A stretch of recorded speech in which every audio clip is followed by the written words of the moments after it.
Olá pessoal, a graça e a paz do Senhor a todos os nossos alunos do Centro de Estudos Teológicos Brasileiro. Nesse estudo nós vamos falar sobre a genealogia de Jesus. Nós temos aqui duas narrativas na Bíblia Sagrada sobre a genealogia de Jesus Cristo, Mateus e Lucas. Mateus apresenta o Senhor Jesus como filho de Abraão, passando também pelo rei Davi, que era o mais importante para os judeus, porque os judeus estavam preocupados em que Jesus fosse filho do rei Davi e também, claro, filho de Abraão. Isso importava muito para eles, para que Jesus pudesse ter o direito legal de se assentar no trono de Davi. Lucas apresenta Jesus Cristo também, mas numa perspectiva totalmente diferente. Mas a genealogia do Senhor Jesus Cristo passa por Davi. Nós vemos lá em Lucas capítulo 3, no versículo 23, o seguinte: E o mesmo Jesus começava a ser de quase 30 anos, sendo, como se cuidava, filho de José, e José de Eli, e Eli de Matate, e Matate de Levi. E aí por diante começa então a exposição da narrativa de Lucas, que é um tanto diferente, muito diferente da narrativa de Mateus, porque Lucas está falando para os gregos, e a importância de Lucas é mostrar o Senhor Jesus como o Filho de Deus. E no versículo 38, quando ele termina a sua narrativa, diz ali: Cainã de Enos, e Enos de Sete, Sete de Adão, e Adão de Deus. Porque os gregos estavam preocupados se Jesus era realmente um Deus. Para que ele fosse um Deus, é claro, ele teria que se apresentar como Filho de Deus. Mas nós temos algumas coisas nessas duas genealogias que causam alguns conflitos. E se você for ler com mais atenção, você vai notar alguns conflitos que nós vamos passar a apresentar a partir de agora. Então, Davi teve diversos filhos, e um de seus filhos era Natã, e o principal, que foi o que se tornou o rei de Israel, foi Salomão. Então, a partir de Salomão, começa toda aquela linhagem real que nós vamos acompanhar no desenrolar do livro dos reis, primeiro e segundo reis, e primeiro e segundo crônicas. Mas quando nós chegamos no rei Jeoaquim, na época do cativeiro da Babilônia, nós temos ali um grande conflito para resolver. Vamos lá em Jeremias, capítulo 22, versículo 30. Imagine se um cético chegar para você e perguntar, como pode ser isso? Preste bem atenção. Assim diz o Senhor: escrevei que este homem está privado de seus filhos, e é homem que não prosperará nos seus dias, nem prosperará algum da sua geração, para se assentar no trono de Davi e reinar mais em Judá. Então, se um cético chega para mim e pergunta como que pode, então, se a linhagem real aqui nesse determinado ponto é cortada, é amaldiçoada por Deus, e Deus diz aqui que não haverá mais nenhum rei, nenhum mais que vai se assentar no trono de Davi, sendo filho dessa linhagem de reis. Lá em 2 Samuel, nós vemos a comprovação de que Salomão e Natã são filhos de Davi. Isso vai ser importante para nós daqui a pouco. 2 Samuel, capítulo 5, versículo 14, diz assim: E esses são os nomes dos que lhe nasceram em Jerusalém: Samua e Sobabe, e Natã e Salomão. Vamos para o próximo rascunho aqui. Deus, Pai, resolve então esse conflito.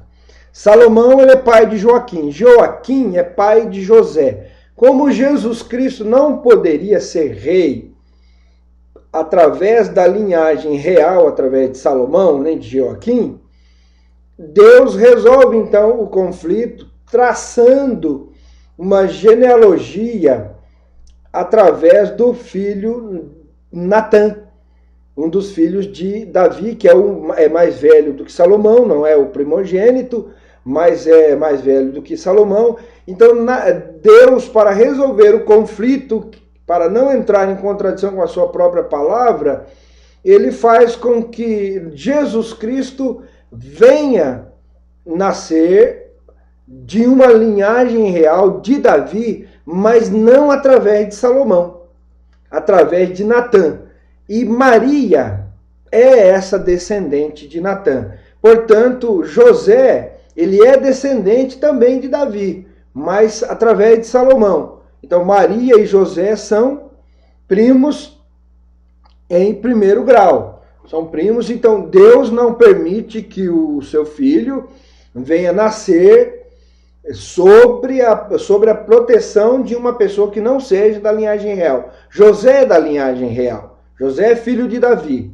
Mas ele não gerou a Jesus. Porque nós observando bem a genealogia de Mateus, quando ela está terminando, aqui no capítulo 1, quando ela está terminando, diz assim a palavra do Senhor: e Jacó gerou a José.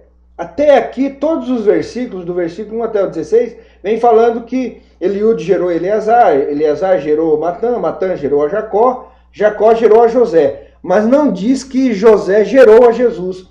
Aí ele coloca aqui uma vírgula, e gerou a José, marido de Maria, da qual nasceu Jesus, que se chama o Cristo.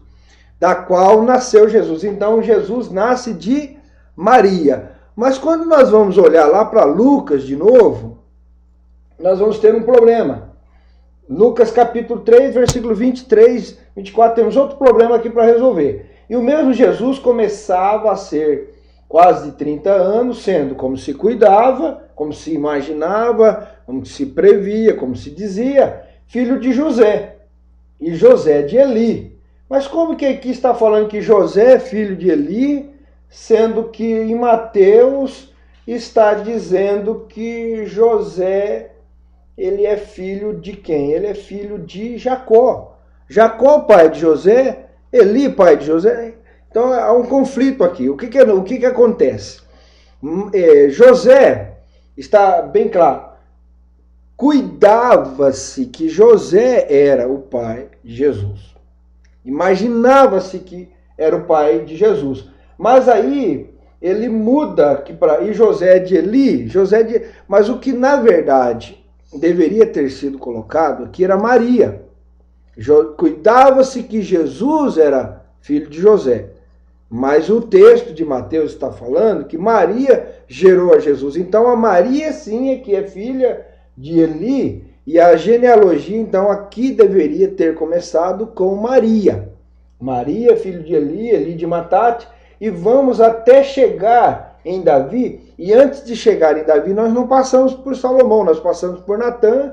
E nós vamos ver que é totalmente diferente aqui a sua genealogia. Então a tradição judaica diz que para não haver nenhum conflito em colocar Jesus Cristo como filho de uma mulher e não filho de José, e não ter a participação de José na paternidade, mas somente a mulher, então desmereceria Jesus de se assentar no trono. Então não aparece aqui Maria na genealogia, mas sim o José novamente, para dar legalidade ao trono de Jesus. Então, resolvemos o conflito do slide anterior, que Joaquim não poderia ser o pai de Jesus, porque aqui cortou a linhagem real. Mas sim, Natã era o pai de Jesus, e Natã também sendo filho. Então Jesus vem através de Maria, filha de Davi, e Jesus tem o direito legal de se assentar no trono.